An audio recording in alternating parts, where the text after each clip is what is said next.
Alright, so now that we have everything set up with the store dev tools for both the final and the starting base. As we said, the starting base, we cannot see the store. This one is related to the other tab. That's an issue from the Redux DevTools Chrome extension. But we already set it up in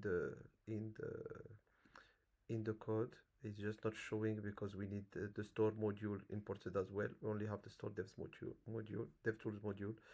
So now that we have everything set up and we went through how the final result should behave in terms of action, dispatch, state updated, etc. Now we can start the tutorial. So yeah, we did these two parts where they are asking us to have the final example and the starting base, and now they're asking us to start coding actually by adding on the app folder a new file named counter.actions.ts. Okay, so this counter.actions.ts, that's why it's very convenient to have this final result with the DevTools open, is the one that will define the three different actions that are dispatched, which are the one that you see here: increment, decrement, and reset. All right, so let's go ahead and we can for now minimize the final app. This one will not need it, we will mainly work here. So let's go under the app folder as they're asking us, create a file, name it counter.action.ts. Okay, now they're giving us the content of the file. Let's copy it. So it's quite simple. All right, so here it is. We have three constants, one for each action. So they are created with the create action function that is imported from the NgRx store module package. All right, and we define as a parameter of the function the type, what we call the type of the action. All right, so this is what we saw here. You see, when we click on an action and click on the action tab, this is the type: counter, component, increment. Okay, so it's by convention we put always between square bracket the parts of the store, because we will usually divide when the store gets too complex. We have different parts or slices. They are usually usually grouped by under square brackets before that, or if it's related to a specific API or to a specific component or whatever. So that's kind of a convention when creating those actions. All right, so let's come back to the code. So that's pretty much it here for the actions part. All right,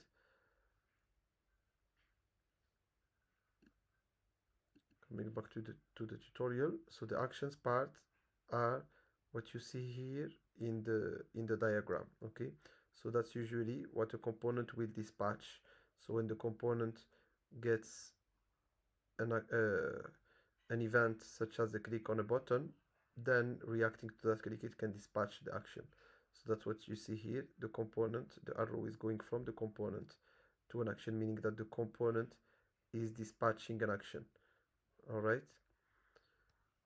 so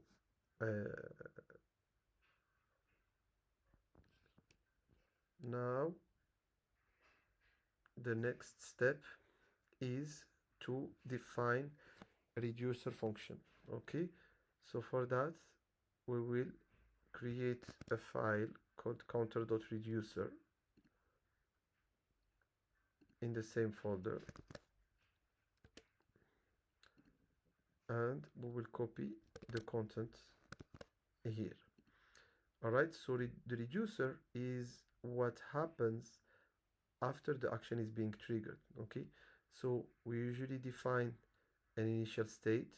Okay, so when the reducer is created, it has the initial state, and then it has what should happen, how we should affect the state when an action happens. Okay, so if you notice, we are here importing those three actions that we added in this file.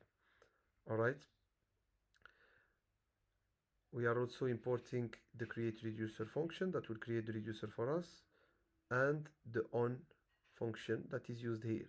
So meaning that on a dispatch of the increment action, we take actually the store is going to call that. So we are defining here uh, an anonymous expression, a lambda expression uh, that takes the state as a parameter, so it will be given by the store.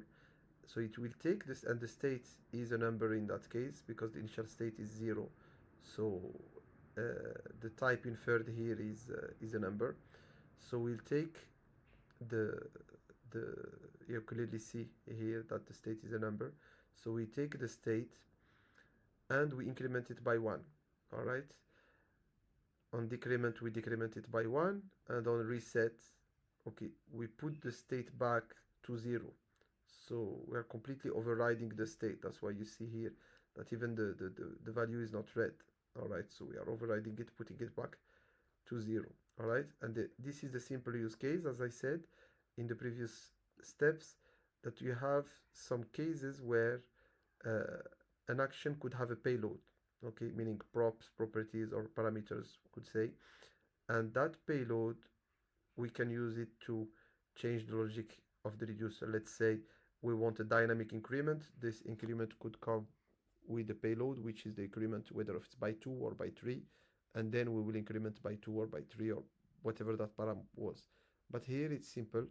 Increment, it's directly embedded in the reducer that on an increment we increment by 1 or decrement by 1. All right, so let's save these two files. Okay, nothing is happening of course in the app because we just created files. We didn't use them in any component or anything. Okay, so you see nothing, we don't even see any store, nothing. As I said, this is still related to the other tab. All right, so this is the reducer part. So this is what happens when the action is dispatched, the reducers are getting executed. Okay, so now that's the interesting part. Okay, they are telling us to go in the app.module.ts and do some imports. We're not gonna do them, we're gonna see if the IDE is gonna help us. Let's focus on what needs to be added. So the main part that needs to be added is this store module. So we import the store module and we configure it by creating a slice of the store, which would be count, and we refer it to the counter reducer. All right, so from there everything that we've coded will come because the reducer refers to the actions. All right, and anyway, when the actions are also going to be referred in the in the in the in the components, but the main part is the reducer and the initial state. So the moment we will do that, we should see a slice of the store that will have a count slice name, and the value of it will be the initial state of the counter reducer. That, as we have seen, is this one, which is equal to 0. So let's copy this import along with the comma to save some time. Let's go to the app module, and if you remember, we need to import the store module before the store DevTools, otherwise the DevTools won't work. We saw that in the previous one with the final result. There was already the comma there, so it's not needed because we already did the store DevTools module. Let's add a comment here, and let's import the store module, and let's import the counter reducer. All right, now let's save, and you see that we didn't even touch any component. No class file of a component, no template of a component, nothing. Now, what is interesting is that we can see that the count is equal to 0, all right? And what is more interesting than that is that we have here under the in the Redux DevTools, all right, we have what we call a dispatcher, all right? So, and here under the dispatcher, all right, under the dispatcher, if you open a JSON, if we open an object and we give it the type of any action that we already defined, such as the counter component increment action, and we dispatch it, you see that we are able to increase the count. We can even click on the action, see the diff, and we see that it went from 0 to 1. All right, so if I keep dispatching it, all right, here of course it's showing 1 because I have this action selected. If I unselect it, it shows 4. All right, if I keep 6, fine. Same thing, I can try the decrement, dispatch, it goes from 6 to 3, and then the reset, and I dispatch, it goes back to 0. So all the actions are working perfectly fine, the store is fine, everything is fine. We didn't even need to write any component to use the store in any component or nothing. All right, we're able to see the state, we are able to dispatch action and to affect the state. So we know for sure, even though we didn't touch any component, we know for sure that our actions file is written properly. Our reducer initial state is fine because we saw 0, and those reducer functions are working fine. This is tested, this is 100% sure. So now let's come back to the tutorial. All right, and let's see what is the next step. So we have registered the store and we're able to see it and test it. Now we are going to bind that with the UI so that we can have something like that where we increment, etc. So the first step is we're going to work on the UI. So they're asking us to create a folder called my counter. All right,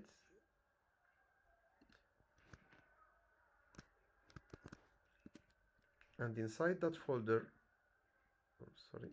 inside that folder we're going to create a component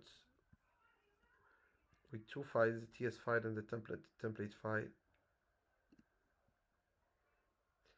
Let's create the TS file and let's create the template file. All right, now let's copy the content of the TS. Sorry.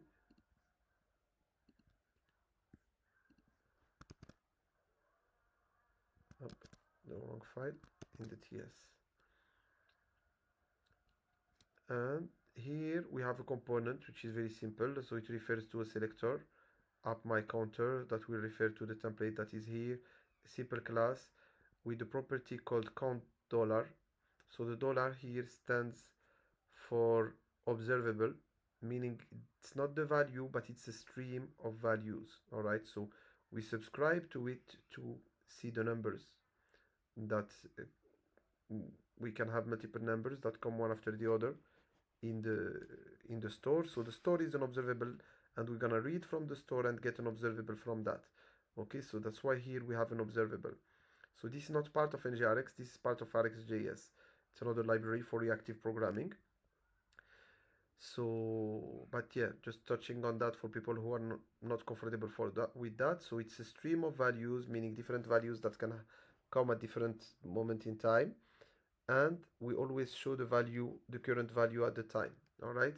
So that's why we, by convention, we put the dollar to clearly see that it's an observable, to know that we cannot use it directly. We need to subscribe to get its value.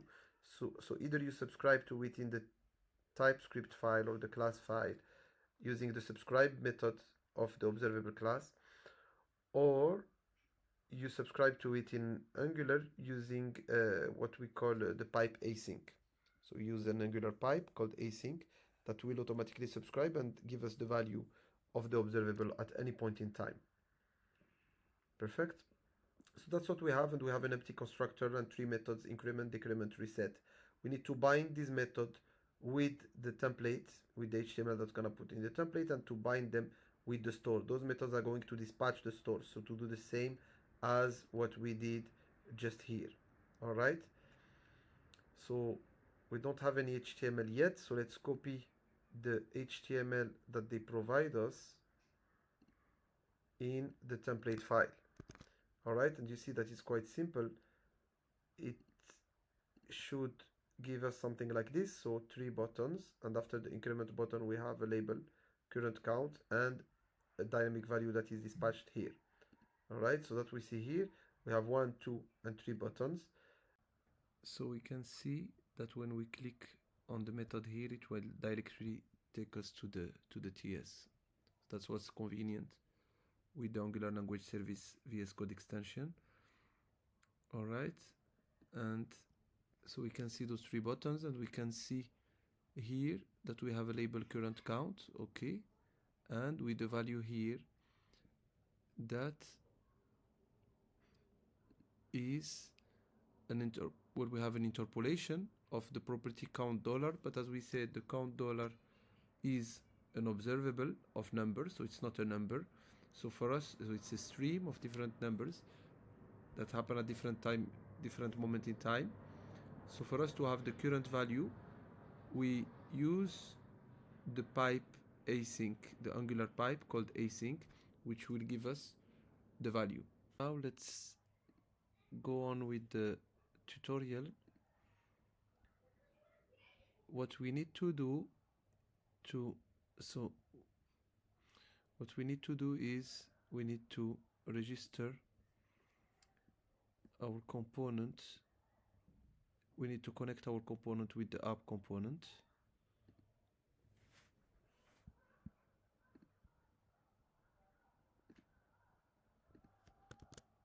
All right, this is the selector. We need to declare the component in the app module.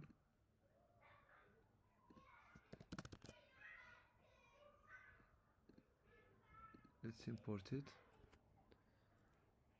All right, let's save the files, refresh the browser. Now we have our HTML here, and when we click on increment, decrement, or reset counter, nothing happens. If I dispatch from here, it works fine, but nothing happens, and we don't see the value of the observable, right? It's totally normal because it's not yet bound with the store. All right, so for that we need to inject the store first. All right, so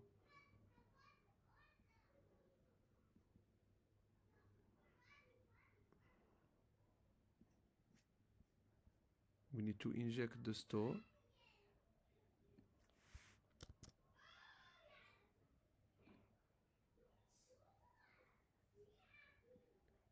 In our component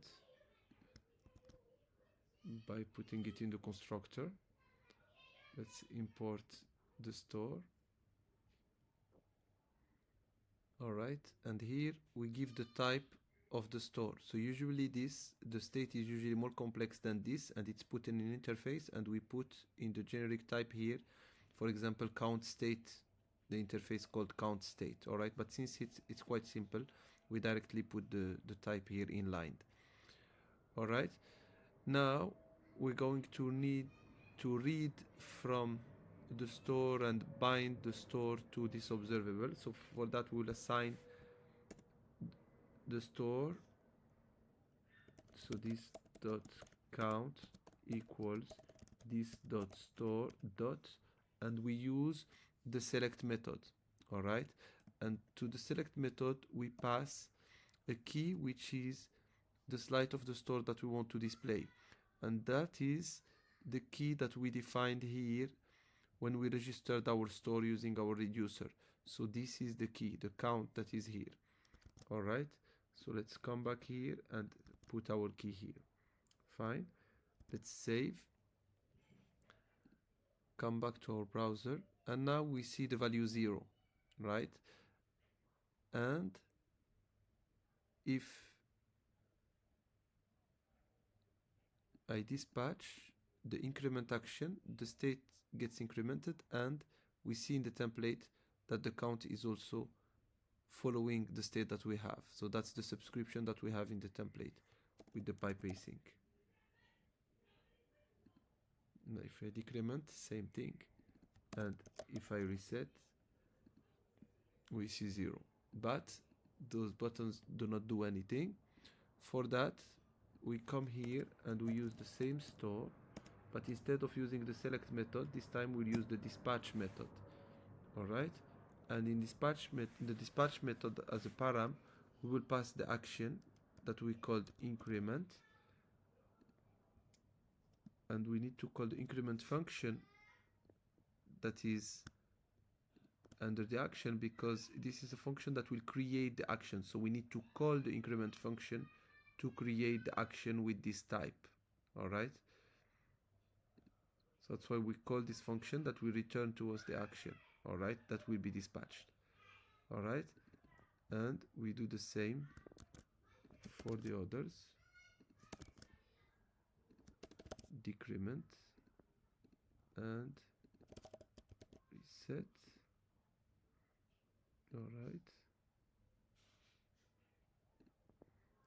and we are adding all of them here. Let's save, and now let's see what happens when we click on the button, and we see that increment action is getting dispatched, decrement, and reset.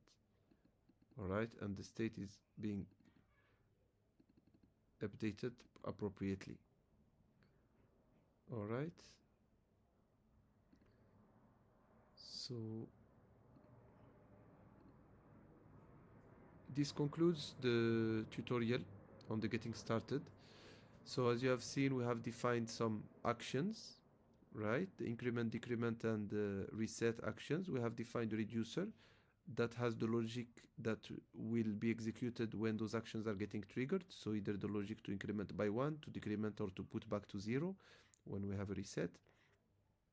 All right, we have registered the state in the app module using the store module.for root and giving that key count and binding it with our reducer.